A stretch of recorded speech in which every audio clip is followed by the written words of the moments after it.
He did not storm into history as a king, a prophet, or a liberator on horseback. He entered it from inside the machine. That was the first thing that made Saddam Hussein dangerous. He was not an outsider shattering the state from beyond its walls. He was the kind of man who learned how power worked by moving through its darker corridors first. Born in 1937 near Tikrit, he joined the Ba'ath Party in 1957, took part in a failed assassination attempt against Iraqi leader Abd al-Karim Qasim in 1959, fled to Cairo, and then returned after the Baathists briefly took power in 1963. Even after they were overthrown, Saddam kept moving toward the center. When the Ba'ath Party returned to power in 1968, he became instrumental in consolidating its rule, especially through the internal security apparatus, a role that many senior figures had avoided. That detail matters, because it tells you exactly what kind of ruler he was becoming. Saddam did not build himself first through vision, charisma, or military glory. He built himself through surveillance, discipline, and fear. By the 1970s, he was already widely recognized as the real power behind President Ahmed Hassan al-Bakr, who by 1977 had become little more than a figurehead. Saddam was learning something essential. In a revolutionary state, official titles matter less than control over the channels through which loyalty is monitored, dissent is detected, and enemies are manufactured. So when he formally became president in 1979, it did not feel like the birth of a new order. It felt like the moment the hidden ruler finally stepped into the light. But the light did not reveal a normal transfer of power. It revealed a state that had already been hollowed out from inside. Saddam did not inherit institutions and then gradually bend them to his will. He had spent years helping design a political environment where institutions were useful only to the extent that they protected the rise of one man. That is why his dictatorship never felt accidental. It felt engineered. Iraq under Saddam was not merely authoritarian. It was personalizing itself with extraordinary speed. And once a state begins to do that, every office becomes temporary except the center. Every alliance becomes conditional, and every public display of loyalty starts to resemble a survival ritual. What changed everything was that Saddam did not want to be one strongman among many in a turbulent Arab world. He wanted to become the structure through which Iraq understood power, danger, and history itself. The regime would still use the language of party, nation, revolution, and destiny. But more and more, those words would only mean one thing: obedience to the man who had learned that the shortest path to the top was not popularity, but control over fear. When Saddam took the presidency in 1979, he did not simply announce a new chapter, he staged one. That was his genius and his threat. He understood that terror works best when it is both administrative and theatrical. When the elite are not only punished, but taught to watch punishment as part of political life. Saddam had already built influence through the Ba'ath security system, but now he needed something bigger than influence. He needed absolute emotional clarity inside the ruling class. Everyone around him had to understand the same thing. There would be no Iraq above Saddam, no party outside Saddam, and no future that could be imagined without him. From that point on, loyalty ceased to be a political virtue and became the basic condition of existence. And even loyalty was never enough. That is the darker truth of Saddam's rule. In many authoritarian systems, obedience buys safety. Under Saddam, obedience only bought time. The regime increasingly depended on a network of intelligence services, party structures, tribal loyalties, and personal patronage that all flowed upward into his image. Around that image grew a cult of personality powerful enough to make the state feel emotionally occupied. His portraits filled public space.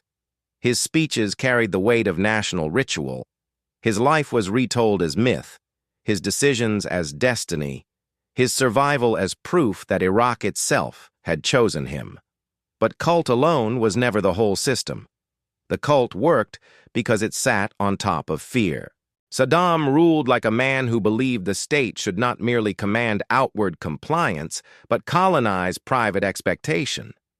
People had to know what would happen if they crossed the line, but more importantly, they had to stop believing there was a safe place from which to cross it at all. That is why the early phase of his presidency mattered so much. He transformed the assumption of power into a lesson for everyone who served beneath him. Do not mistake familiarity for trust. Do not mistake proximity for protection. Do not mistake yesterday's service for tomorrow's survival. By then, Iraq was not simply becoming harsher. It was becoming psychologically narrower. The political elite were trapped in a system where performance of loyalty had to be constant, because any pause might look like thought, and thought itself could look like disloyalty. Saddam did not just want to govern Iraq. He wanted to define the emotional weather of its ruling class. He wanted ministers, generals, and party men to live in a condition where gratitude, fear, ambition, and silence all pointed toward one figure. This is what made his dictatorship feel colder than ordinary despotism. It was not only violent, it was intimate. It invaded the space where people calculate risk, choose words, weigh glances, and decide what truth is safe enough to survive a room. Once that kind of rule takes hold, the state stops functioning like a system of law and begins functioning like a test of nerves. Saddam passed that test by making sure everyone else failed it first. Then Saddam did what many rulers do when power at home begins to feel secure. He went looking for history on the battlefield. In September 1980, Iraq invaded Iran, beginning a war that would last 8 years and become one of the bloodiest conflicts of the late 20th century. Estimates of total casualties range from 1 million to twice that number, with perhaps 500,000 killed on both sides. For Saddam, the war was more than a military gamble. It was a bid for stature. Iran had just undergone a revolution. The region was unsettled. Saddam appears to have believed Iraq could strike from a position of strength, contain revolutionary contagion, and emerge as the dominant Arab power in the Gulf. Instead, the war became a furnace that consumed lives, wealth, and certainty on a massive scale. This is where Saddam's logic became unmistakable. He did not merely endure war. He used war as political architecture. Long conflict allowed him to deepen militarization, intensify internal discipline, and present the nation's suffering as proof of its heroic destiny under his leadership. When leaders build themselves into war, the war stops being a crisis and becomes a mirror. Every sacrifice reflects the ruler's historical importance. Every dead soldier extends his myth. Every setback justifies another demand for obedience. Iraq and Iran ground each other down through trench warfare, missile attacks, naval clashes, and escalating brutality, including the development and use of chemical weapons. The result was not victory in the grand sense Saddam had imagined, but devastation large enough to reshape the region. And yet even this was not the darkest layer. During the final phase of the conflict in 1988, Iraqi forces carried out campaigns against Kurdish populations in northern Iraq. Britannica estimates that between 50,000 and 100,000 Kurds were killed during the series of campaigns that took place that year. Saddam's cousin, Ali Hassan al-Majid, became especially infamous for brutal attacks on Iraqi citizens, particularly Kurds and Shiites. That matters because it reveals how completely Saddam fused war abroad with terror at home. The regime could not tolerate ambiguity inside Iraq any more than it could tolerate weakness on the battlefield. Kurdish civilians were not merely caught in the violence surrounding the war. They became part of the regime's internal logic of punishment, example, and domination. By then, Saddam was no longer simply waging an external conflict. He was using the atmosphere of war to harden the state itself, to prove that force could solve not only border disputes, but political identity, ethnic complexity, and the problem of anyone who stood outside the structure of fear he had built. That is what made the Iran-Iraq War so central to his rule. It was not just a disaster he survived. It was the proving ground on which he taught Iraq that the cost of his ambition would always be paid by the country first. The war with Iran ended in 1988, but Saddam did not become cautious. He became more dangerous. That is often what happens when a ruler survives catastrophe and mistakes survival for vindication. Iraq emerged from the conflict financially strained, militarized, and still trapped inside the cult of one man's strategic grandeur. Instead of reading that moment as a warning, Saddam read it as permission. In August 1990, he ordered the invasion and occupation of Kuwait. Britannica says the move was aimed at acquiring Kuwait's large oil reserves, canceling a large debt Iraq owed Kuwait, and expanding Iraqi power in the region. In other words, Saddam tried to turn post-war weakness into imperial leverage. It was a breathtaking gamble and a revealing one. He had already spent years teaching Iraq that sacrifice was patriotic and centralization was necessary. Now he was pushing the entire country into another confrontation to preserve the image of strength his first war had failed to secure. The result was the Persian Gulf War, a U.S.-led international conflict that rapidly smashed Iraqi forces and forced Iraq out of Kuwait. But even in defeat, Saddam's regime did not soften. Britannica notes that after Iraq's defeat in 1991, the Ba'ath regime managed to retain power by harshly suppressing uprisings by minority Kurds and majority Shi'i Arabs. That is the deeper scandal of this period. Saddam did not respond to disaster by reconsidering the system. He responded by proving the system could still punish the people trapped inside it. This was the regime's true grammar: war outward, repression inward, myth at the center.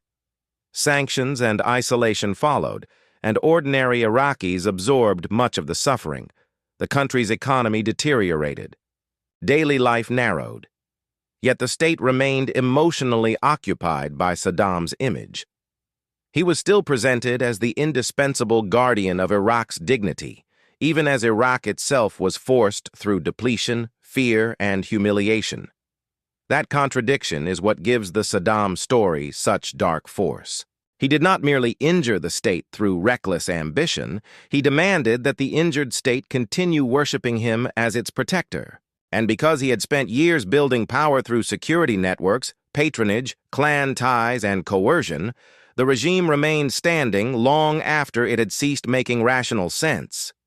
This is the danger of personalist rule at its most mature. It can survive failure because failure has been redistributed downward. The ruler stays monumental while the public carries the consequences. By the late 1990s, Saddam's Iraq looked less like a nation being governed than a captive system being preserved around one man's refusal to fall. He had made war part of the structure of the state. Now he had made exhaustion part of it too. The final act began in 2003, but the collapse had been prepared for years.